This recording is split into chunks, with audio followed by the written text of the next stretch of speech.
So happy 4th. We're back out in the garden for a little short on what we call the nature of things.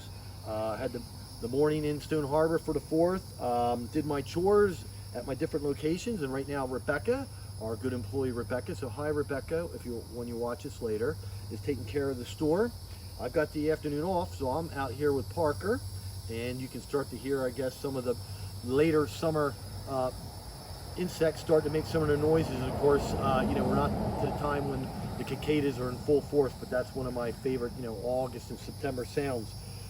Tonight, our family is going to walk the point after that full moon comes up and things settle down and we're all done our work day, because we'll be working the bookstore tonight. We're going to do one of our favorite things, which is walk the beach at night with a flashlight and just get away from it all and enjoy the evening breeze down at the beach. So the nature of things we're going to continue with. If you've been following my book chat, we're going to probably put that on a little bit of a hiatus during the summertime, but things just get a little bit too busy. We'll pick up on that in the fall. And to replace that, Parker and her friend Joe are going to be using our social media to show you new product and some inspirational things that we're going to do on Instagram and Facebook. But every other week or so, we're going to continue with the nature of things. The Earth keeps spinning, keeps orbiting, and it keeps tilting, and the seasons change. And it's one of the things I love about being in the Mid-Atlantic is just when you're tired of one season, the next one comes along. And of course, my favorite season in the fall, and it'll be heading our way. This summer's been a little drier than the past, and I'm happy with that to some degree because it cuts down on the mosquitoes. And I can't not stand mosquitoes, as my family will tell you. I'm not real big on bugs, and of course we started off, in May with the gnats. We've got greenhead and black fly season yet to go, but of course in this yard about 2 weeks ago we started to see our first June bugs, which of course are lightning bugs. And when my kids were little, I think my Uncle Mike might have taught us this one actually, blinky bugs. But a neat thing about lightning bugs is you can be in your yard and you'll see them at different heights, and if you catch them, and you'll see different sizes, and you're thinking, oh, that's just a young one or a baby or whatnot. But lightning bugs have many different species, and they can be denoted by the height that they fly, the cadence of their blinking, and there's a lot more species than we realize. One of my favorite bugs that I haven't seen yet flying around too much this year, that I remember my cat Penny used to sit out here and just try to jump out of the garden and swat at them, is I'll get these dragonflies just doing laps around here, and that's a lot of fun. And of course, I love going to sleep at night when you can hear the cicadas. So that takes care of that, the bugs. But now we're going to talk about berries.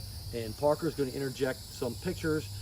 My wife and kids went berry picking yesterday at a farm called Styles on Route 47.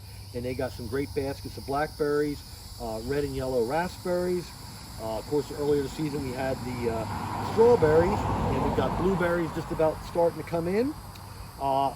When we're talking about berries, I remember where I grew up in Chester County. We lived across the street from what I used to call, Winnie the Pooh's forest there, about 25, 30, 40 acres of land that bordered a stream and some hills and farmland.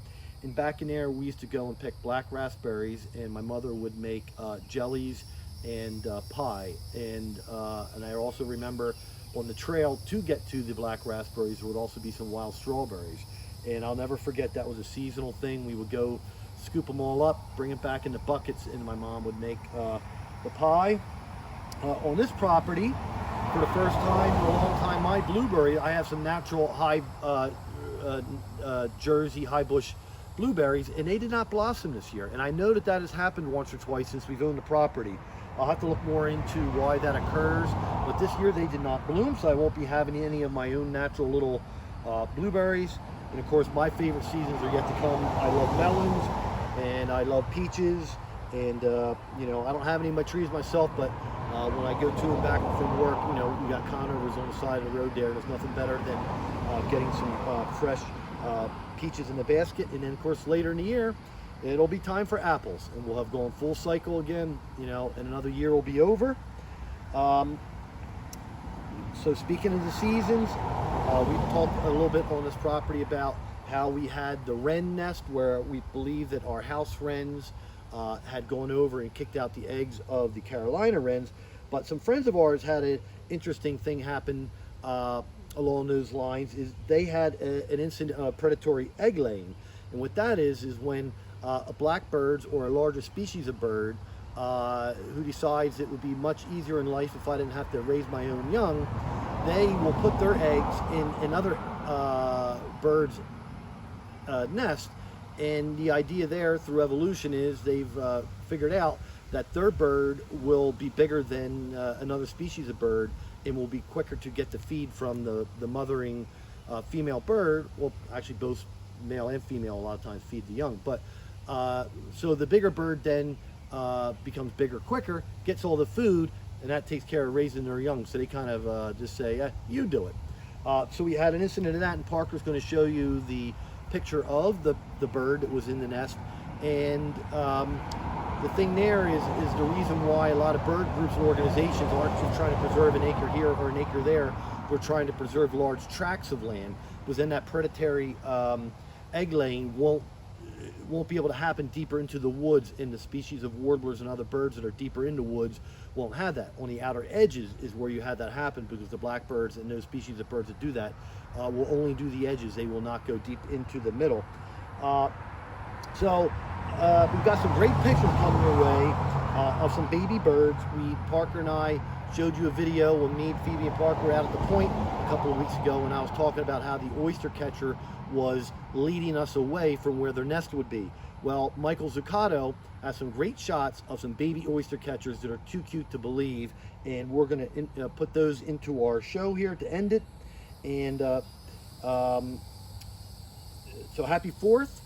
Enjoy your picnic with family and friends, and don't forget to enjoy nature.